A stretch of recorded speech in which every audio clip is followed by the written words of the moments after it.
Welcome to Senior Break. I'm Dawn Medici with Oxford Township Parks and Recreation. And I'm Marie May with Addison Township Senior Center. And today our special guest is Pam Rohr. Hey. Or is it Pamela? Pamela Rohr. Pamela Rohr, okay. And she's going to speak with us on different senior topics that we really need to hear about, Alzheimer's and dementia. Correct. So Pam, welcome. Yes. Thank you for having me. Welcome. Thank you for coming today. So can you tell us a little bit of how you got started in this? Sure. Well, this was a lifelong process and a journey that I went through myself. As we all go through life, you learn and grow, and you have needs that need to be met.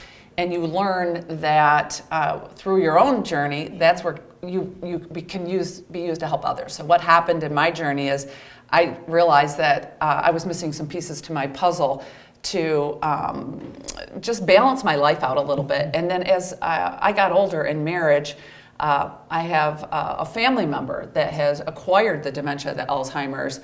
And in that piece, I've learned what I thought was just a little thing. It's under an umbrella of a much larger scale of what we're facing in the United States. And I realized that my issue is not my own, and it's not as small as we believe, but it's a huge problem for everyone in the United States right now. And if it's not a family, it will eventually. Yeah, I'm sure. Could you clear this up? I used to think dementia was one thing and Alzheimer's was another. Right. Marie, you're not alone. It's not, right. is it? Isn't it? Everything's under dementia? Dementia is the umbrella, and Alzheimer's falls under that. And some say there's as many as 400 forms. Even Parkinson's falls under that. We have Lewy bodies dementia. We have vascular dementia. We have frontal temporal lobe dementia now that they're just discovering, which has multiple variants. Alzheimer's has multiple variants. There's early onset Alzheimer's. Bruce Willis, we've heard about him. He also has a form of what's called primary progressive aphasia, which is very confusing, and people may have it and not even know. And under primary progressive aphasia, which affects speech and language and communication, you may just think you're struggling or I'm trying to communicate with you and I'm pulling weeds. What's happening here? But there's a logopenic variant, which is language. There's a reading and writing problem, and there's just an overall communication with verbs and nouns or not being able to comprehend. And they all overlap, and then those all overlap with the umbrella of dementia. Okay. So this is a very educational piece that I was ignorant or uneducated about, and I hope to educate others through this knowledge. Okay, and there's a lot of people interested in this now because they want to know, is there something we can do before Absolutely. we get dementia? Right, to try to divert it or slow it down. 100%. They're learning now that diet, blood pressure, sugar, and many things, even as early as you can, to make those adjustments to your lifestyle will actually divert or delay or eliminate Alzheimer's. There is a genetic component, but even with the genetic testing, I have found out that there's different types of genes, but that doesn't, you can test for the genes. That doesn't mean you're going to get it. As a matter of fact, most are not genetic. They're diet related and body. Our body's a machine that's meant to work perfectly together. And if we can just get a handle on that, you can control early on how you will be progressing as a senior as we age. Oh, that's good. Yeah. Now, I have a family member that has Parkinson's, and there was a lot of that memory part of it. Now, which I didn't realize was a part of, falls under that dementia umbrella. Well, there's a lot of overlap, and what's really hard for neurologists and even the Alzheimer's Association and there's a primary progressive aphasia association, and there is all these different types of dementia have their own associations, and they don't even agree on the same terms because, as you know, medicine is advancing, radiology is advancing, and the Medicare is finally paying for PET scans of the brain, and they're discovering that there's amyloid plaques in the brain, but they think that these new drugs, Lanacomb and these other drugs that they're now approved by Medicare to get this testing to treat certain kinds of dementia, but you have to first discover it only works on certain types of like frontal temporal lobe or a non-variant. You know, you have to know which variant you have, and that can be 10 years in the making to discover. Parkinson's, falls under multiple kinds of Parkinson's. It's not just Parkinson's. I learned that as well. And as you said, memory, but motor skills, shaking. We all notice the shaking. But even that can be overlapped with Alzheimer's. So you don't really, you think, we automatically think shaking is Parkinson's. Right. And it's not. Or memory, Alzheimer's. And it's not. It's a rare form of dementia.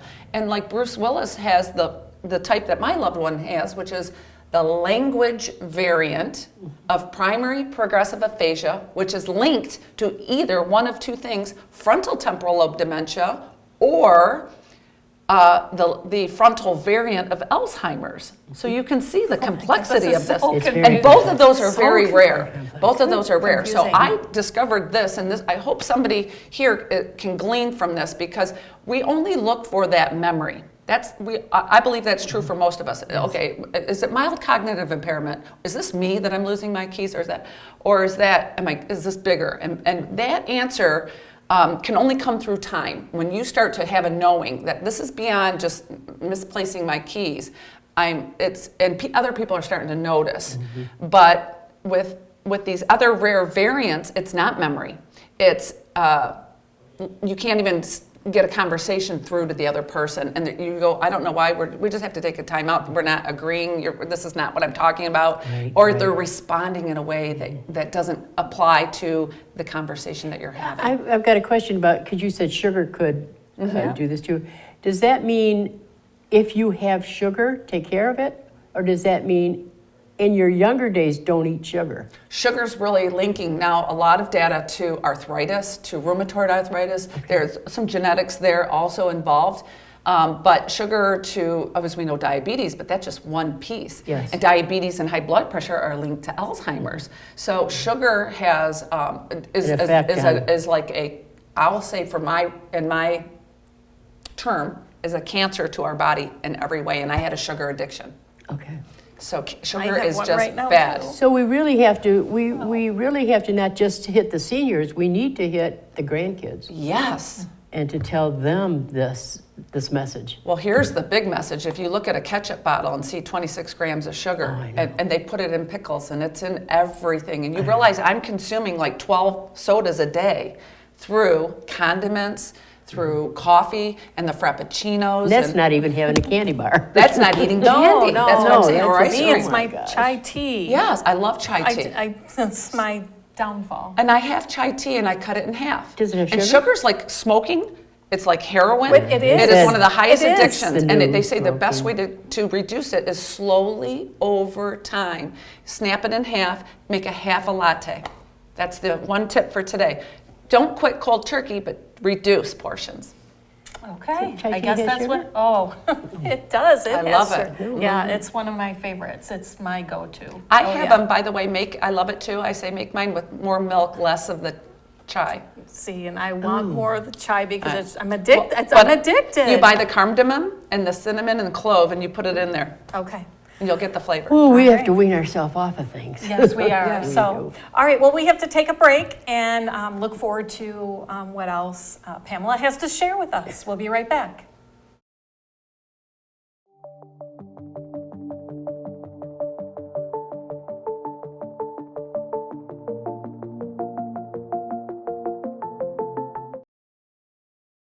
Welcome back to Senior Break. Before break, we were just touching on the topic of making some lifestyle changes, perhaps, like we were talking about sugar and for Alzheimer's, how it affects us. Right. Very interesting. Yes, it was quite interesting and very eye-opening. So personally, I'm going to take your suggestion and start weaning myself back, cutting down those portions, and even potentially just stopping altogether. That's the goal. Yes. So when you get a sugar attack, because you said you stopped it, I thought sometimes if I took a bite of lemon, would that do it? Or it's is okay there something if you're working with an existing type 1, type 2 diabetes and you need to take a lifesaver sugar. You don't want to interrupt anything that's going to be deviant from the norm. You have to do what the doctors prescribe. You have to stay on your blood pressure medicine. You have to follow those tactics that you know for skills when you feel faint or you have low blood sugar or high blood sugar. So that's common. That's an exception to the rule. But when you've had lunch and now you want something sweet, what's a good way to get rid of that want? Read ingredients.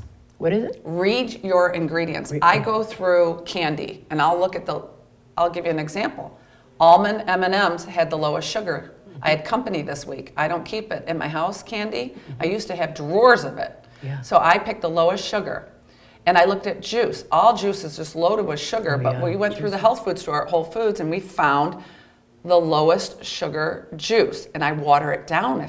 I'm at the point where I can water it down now. So like I'm saying, little steps. Well, I think what I'm asking is, what would be a substitute to have so that to get rid of that craving that you craving have for after that's The what I'm cravings really go asking. with time. They don't disappear. They go with time. And it's like anything else. You'll always have a craving for sour or sweet, I believe. It's just that the cravings get subdued or less. They're not as intense. Okay. And then when you do have something sweet, it's really sweet. When you have That's when you've been what's off of happening to sweet. me now. I'm When you've been only a off of couple sweet. months into this, and now I can only have a couple bites because it's overwhelmingly It's so sweet. which is why I reduced it to water. Juice is way too sweet for me. I Juice is can't even sweet. Yeah. it. Yeah. And so that's how you do it. Right. It just naturally happens. Yeah. Okay.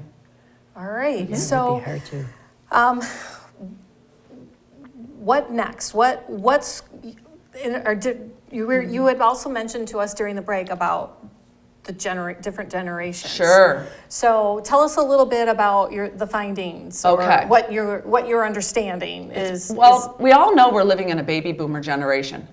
That's a given. There's going to be a handful of people in our society that are going to need to know what's going on because the industry is currently this year projected at $360 billion for diagnosing this kind of disease because we have a large generation, a large population in need of understanding what is going on. And then that requires long-term care.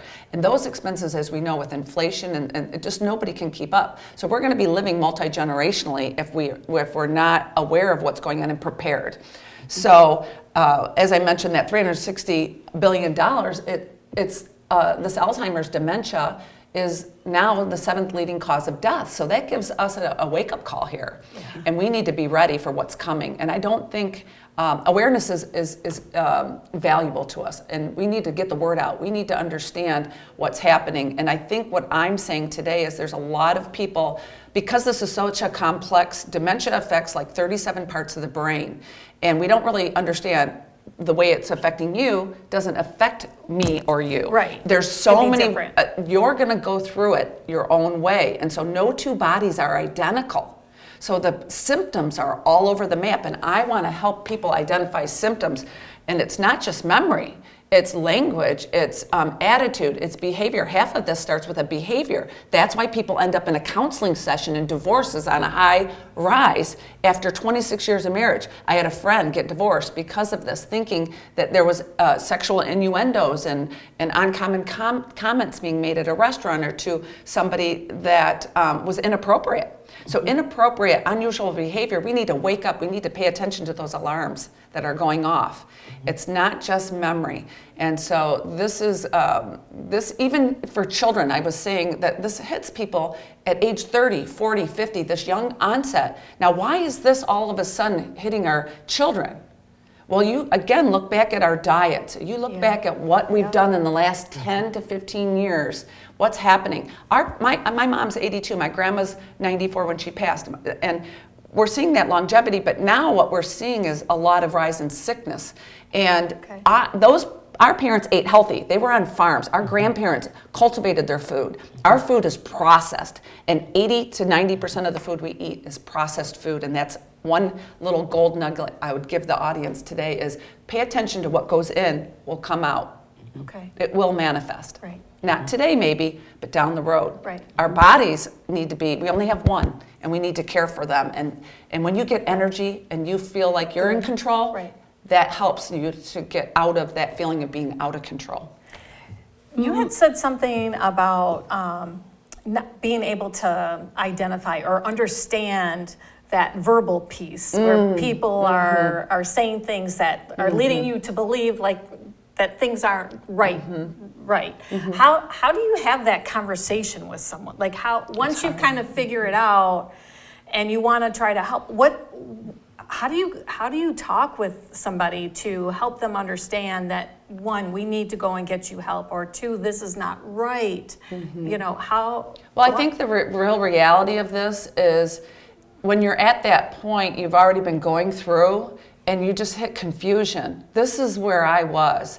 I didn't know what was happening. We spent thousands of dollars in 2 years in counseling, and he wouldn't do the homework, and he was apathetic. And apathy and indifference, or just not caring or not being motivated, is a key symptom. And you're going, wait a minute, we did all kinds of things together. Why are you just sitting there? We moved down the lake, you're not fishing. What's happening? Or sitting in front of a TV longer than normal, playing cards over and over, and just not being motivated. So I was Googling, what causes somebody to be indifferent? So the communication piece comes later, and what happens is they call this the ugly disease, because it's by the time you're there and you're figuring this is not normal, you realize I'm losing my best friend, I'm losing my spouse, I'm losing my child, I'm losing my future. You're even losing your home because you don't have the space. That TV may be loud, it's the center, you hear it, you have to listen to their YouTubes over and over in the house. And so coming back to the communication piece, it's very difficult. Every person is unique, and you may be able to have somebody like my husband that's willing to seek out help. Other people are not. And so it's like kind of like tag, this is what you got. And there are forums online. Like I said, you can go into private Facebook groups. I'm on a primary progressive aphasia private group that we can ask, is this a symptom? Is this a symptom? My husband's doing this, my wife is doing this, my child is doing this. And you'll have 20 people from all over the world will say, yep, and they'll tell you over and over again, there's no pattern. Wow. So what would we tell them, because say they don't want to go get help, which is the first thing people, because they don't want to admit they have it. What would we say? Watch your diet? Would that be the very first thing to say? You can't tell someone else what to do. Sugar? They have to desire it, else you'll be exhausted. And the first thing you got to do is put the oxygen mask on yourself, and you got to take care of you. You have to first find serenity. You got to get you got to get out. You got to get out of the situation and find a group of support. So that's the group that will help you. And because it's so diverse, you need to find the right group. And that may take some time to understanding what you have, because it is confusing. And I'm here to break that confusion. I'm here to bring some revelation from things that I've discovered. I'm a researcher by nature, so I research everything. And I've been the basic doctor in this group saying, you need an MRI, now you need this, and I've asked our LPN to just order them. Right. And I was in the medical fields. Okay. So I've got the experience in radiology. So All right. the words are really, that's a very telltale sign. Yeah. When language, writing, somebody's not able to write checks, or they're writing numbers backwards, or they can't read, that's a part of the logopenic. Okay. Wow. All right. Well, it's time for another break. A lot of great information, and when we come back, we'll continue. Great.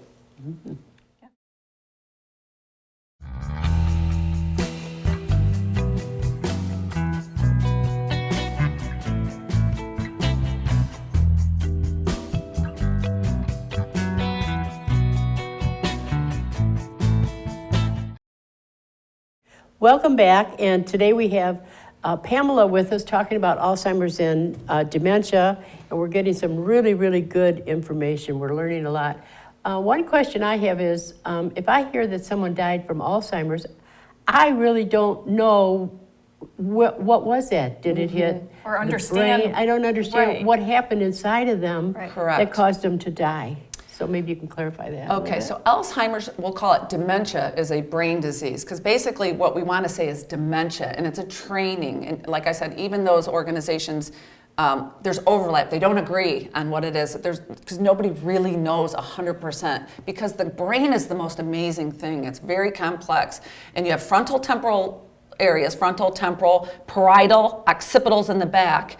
And these areas of the brain in themselves have connections or neurons and synapses that get signals back and forth. And I want to say there's just around 40 parts of the brain. So when you're driving your car and you see a ball cross the road, that's one part of the brain that recognizes it, but it has to send a signal to say slow down to another part of the brain. And then you have to say, now the ball's crossed, and that has to connect to say, now you can step on the gas, but only so much. So your brain's firing. Just us sitting here, our brains are so complex. So when what happens is, in the logopenic type, for example, it's the sides of the brain by the ears where the language centers of the brain.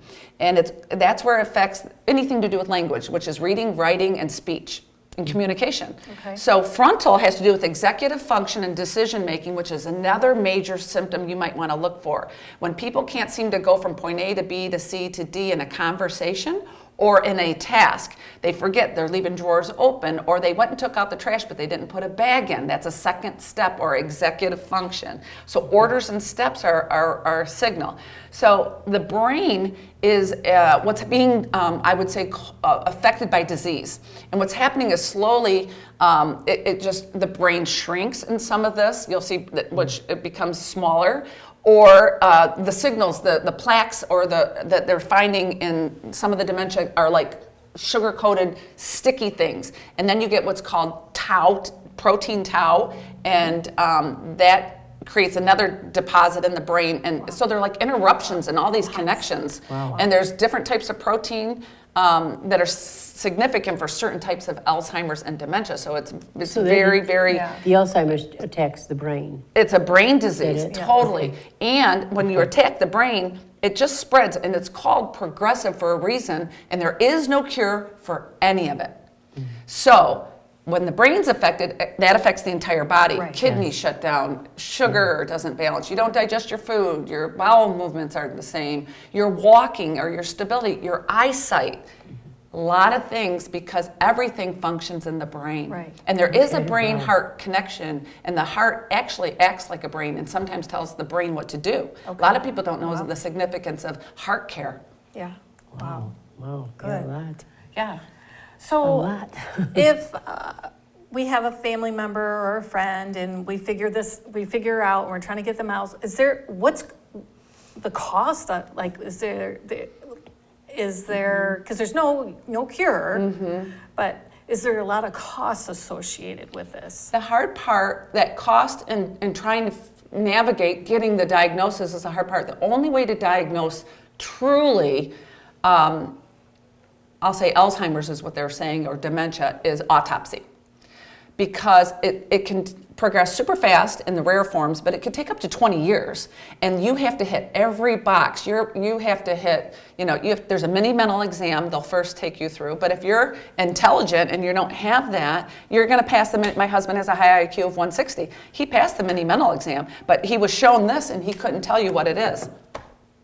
What is this? But he could tell you that. So in this process, you go through all these testings, and just because they say, okay, now you have plaque on the brain, now we took spinal fluid from you, it's at this level, but it's not over the top. So you have to hit so many boxes because there is lawsuits and there is a criteria that the neurologists have to hit. Okay. And it's a very direct bullseye for them to actually make a diagnosis before death.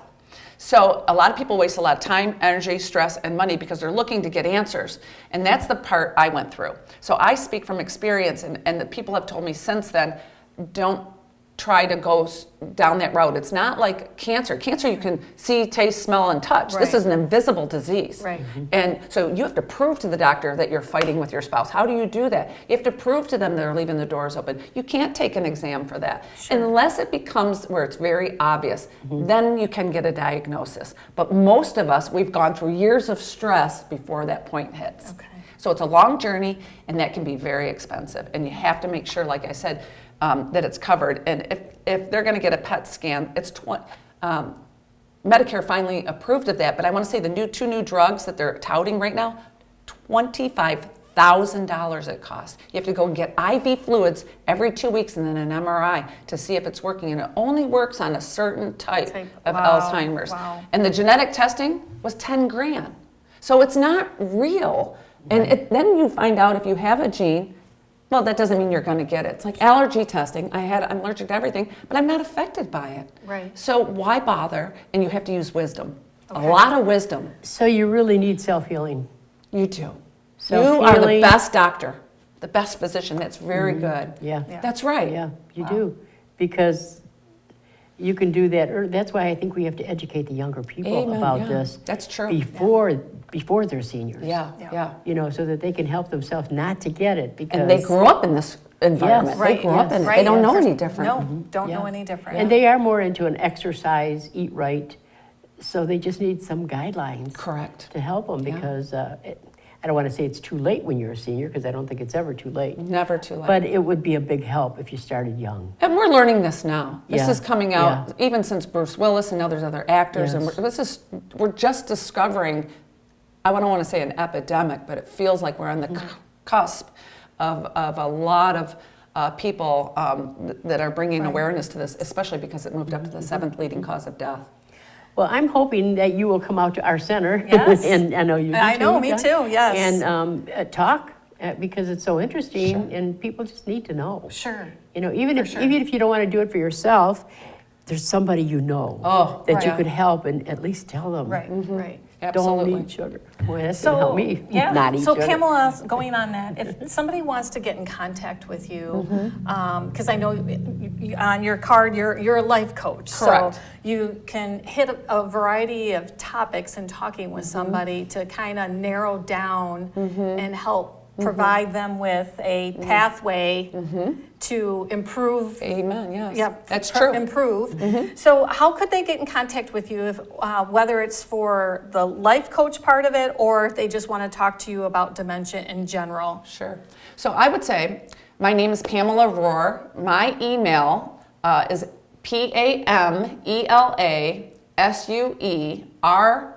PAMELASUEROHR@gmail.